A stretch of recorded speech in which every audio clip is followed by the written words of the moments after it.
and she attacked me. I was punched in the face twice. It's actually. Yeah, I was punched in the face twice. I had 6 deep bleeding scratches in my forehead. It's not the first time she's attacked me in a relationship. I had 6 deep bleeding scratches in my forehead.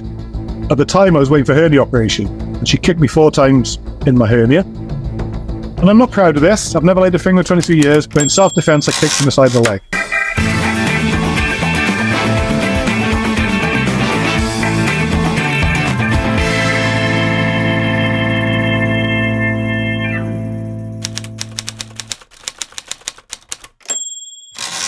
Welcome everybody to That CMS Guy. We are once again doing a podcast with a very interesting individual. Matt Pritchard has got a story that you won't believe. Matt, welcome to the channel. What's your story? Well, basically, like most people who get involved with the child maintenance services, until you're thrown in at the deep end, you know nothing about how ruthless they are, what powers they have, what they can do. And basically, I've been thrown at the deep end. So where did it all start for you then? Started off, so basically I separated with my wife January 2021. Yeah. I moved out of the matrimonial home, lived in a property next door. I had my kids on several occasions during the week. I was still paying for the matrimonial home. The property next door I owned and was living in. Went on that for about 1.5 years during the divorce process. But once the financial side of the divorce was sorted in October 22, my ex-wife then went straight to child maintenance services to make a claim. Now, at the time, I had a 1-bedroom accommodation. Like I say, I did have my children several nights during the week, and they stayed over one night at the weekends because they'd have to share a double bed, one to sleep on a sofa bed, etc. So not ideal on school nights, but they would come from school on several nights during school nights, stay over till 9, and literally walk 35 metres home. Children in question are 13 now and 17.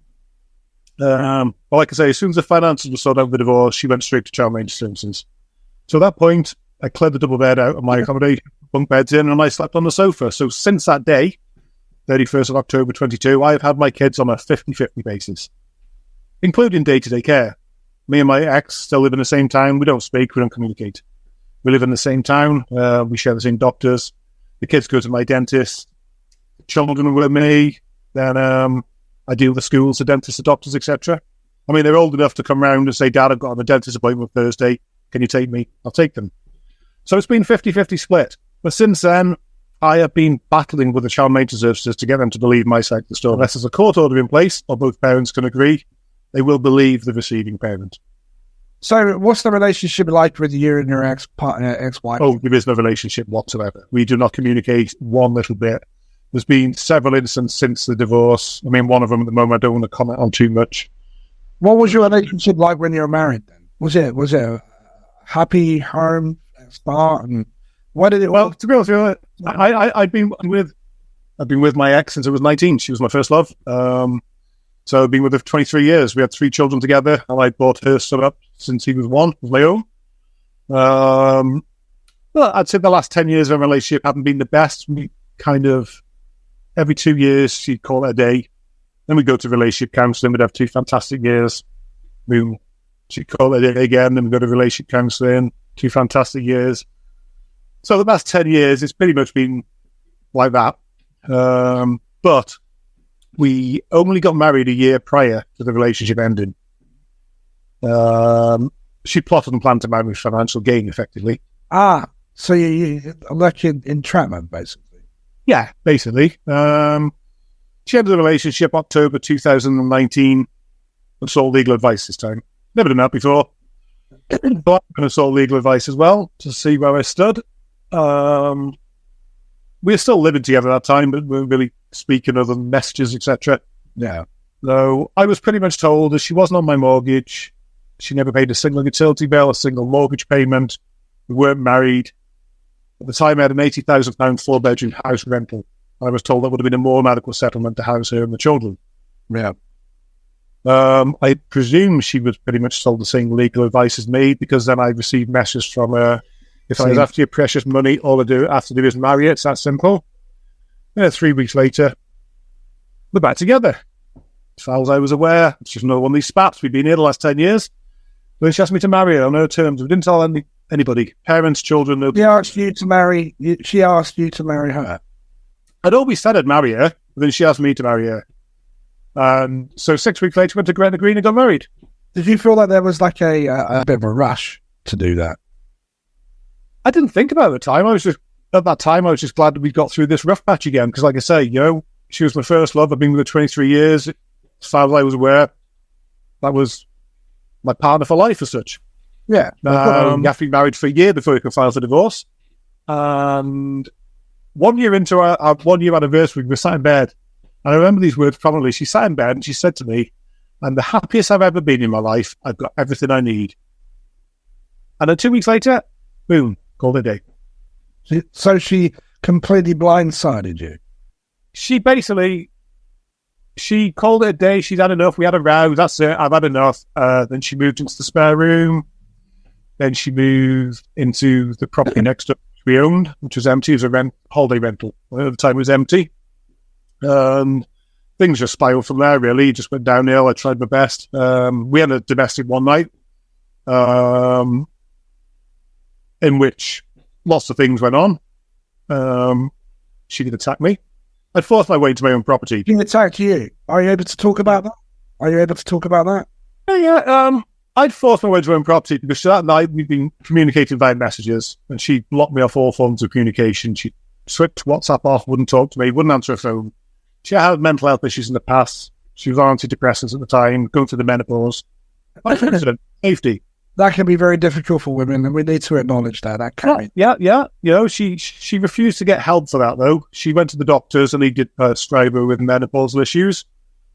But she refused to take HRT or any kind of medication to help her with that because apparently you get fat.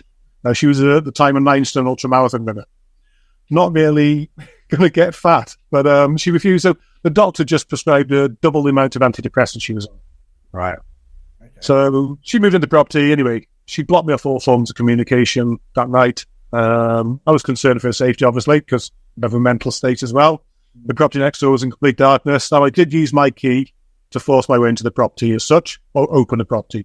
She left her key on the inside, so I put mine in the door, and I tapped in with a hammer to knock her key on the inside. My property unit.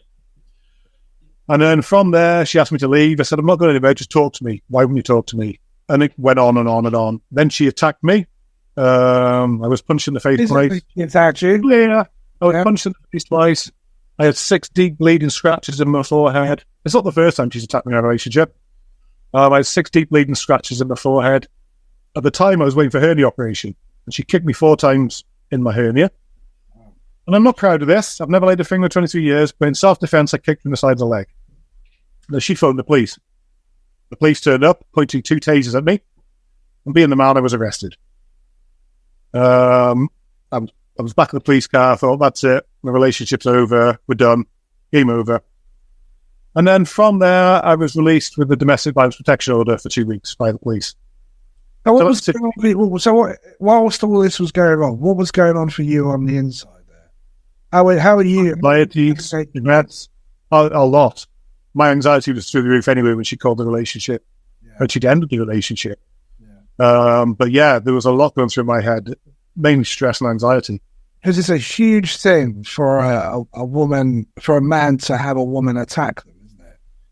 She has attacked me previously in the past before now, but I mean, she's not a big woman, and I'm not condoning what she did, but there was not really any, when she hit me and stuff and pushed me and on me about, there was no power behind her as such because she was a weaker, I don't know, weaker female, but you know what I mean? She wasn't a big woman, but yeah, she had attacked me in the past, well, not regularly. Just occasionally. Talking about the psychological impact upon you when you are a person that you are in a relationship with and they're being physically aggressive with you, that must take a toll. Yeah, it does take a toll. I don't know, really. I never really thought about it, to be honest with you. I suppose adrenaline kicks in that heat of the moment. And after that, it was just anxiety about where your relationship sits, Yeah.